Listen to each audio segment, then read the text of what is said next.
Welcome back, guys. Today we're going to talk about my favorite picks from SIHH 2019, which started a couple days ago. There are a lot of cool watches. Now, SIHH mostly covers, higher end brands such as Vacheron Constantin, even Panerai, IWC, JLC, and a lot of independent brands as well, such as Artwork. And let's get into it. So first up, everybody probably heard already, Audemars Piguet released their 1159 series, which has a really nice case and a nice design, a great in-house new movement, but the dial just looks kind of odd. It looks like it wasn't designed completely, like it was kind of done quickly. Kind of reminds me of a fashion watch, like an MVMT or a Daniel Wellington. I mean, if they just concentrated more on the dial, I think it would have been altogether a great watch. I mean, you can even look at one of their tourbillons right here through the case back of the 1159 series, and it's a great movement. It's a wonderful in-house made movement, tourbillon and everything, but it just doesn't do it for me. They did release a nice kind of salmon-colored royal oak, which is very thin, and they even made the markers a bit more, I would say, bold, and they do have more lume on them, which is pretty cool. But of course, the royal oak will always be their #1 watch. Now, Vacheron Constantin actually had some really nice releases. This is their retrograde day date in precious metal, of course. It's a 42.5mm watch. As you can see, nice big display of the day of the week and a pointer for the date. It has a nice new midnight blue dial, as you can see, which they did apply on a few of their other models as well. It seems to be blue is what is popping this year at SIHH.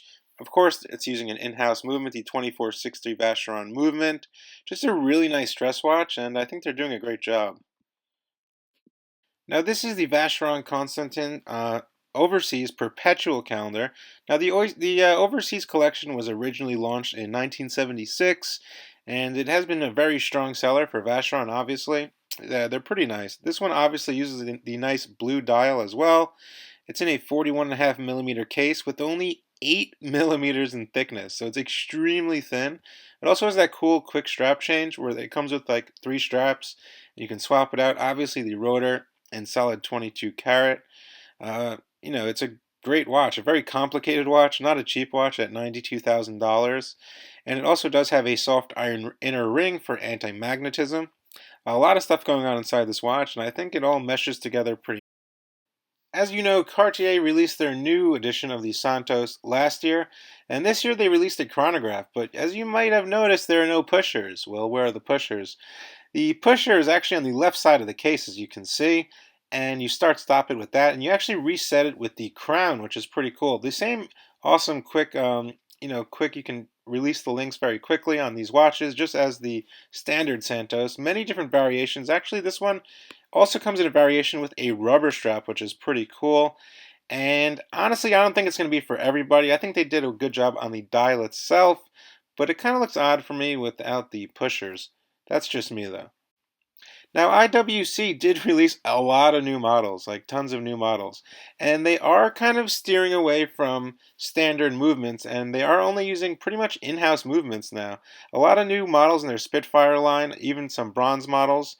As you can see, the standard Fliegers, which are the most popular and probably what you guys really like, they are using in-house movements now, which is really cool. They also did a bronze one with a green dial, which is really stunning, as you can see on the right.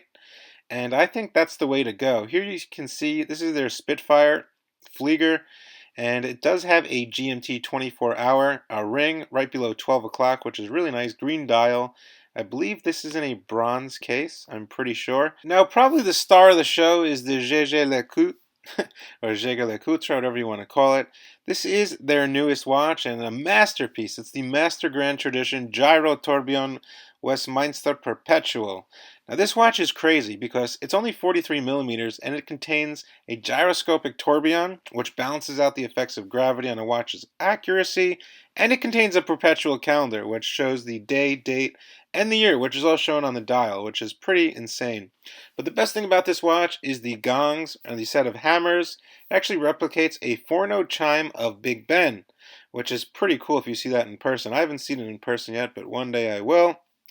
And this is just the star of the show, it seems. Most of the other blogs and stuff like that pretty much said, this is kind of, the best piece to come out so far at SIHH this year. And I can see why. It's also very wearable, considering it has all these complications inside a 43 millimeter case. I believe it's under 15 millimeters, if I'm not wrong there, which is pretty stunning. And it came out, everything just comes together nicely. I think it looks great. Now, of course, there are tons of other watches I did not mention at all, such as the Audemars Piguet, the new chronographs they came out with, which are really nice and a bit smaller in diameter, and tons of other watches from tons of independent brands and mainstream brands as well.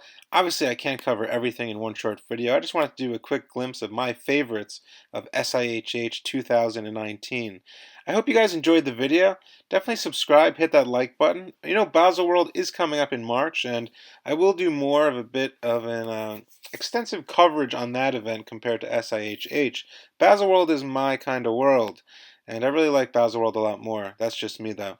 So anyway, guys, definitely subscribe. Let me know what you think down in the comment section below. What was your favorite watch of SIHH 2019, which is still going on, and the coverage is still flowing in.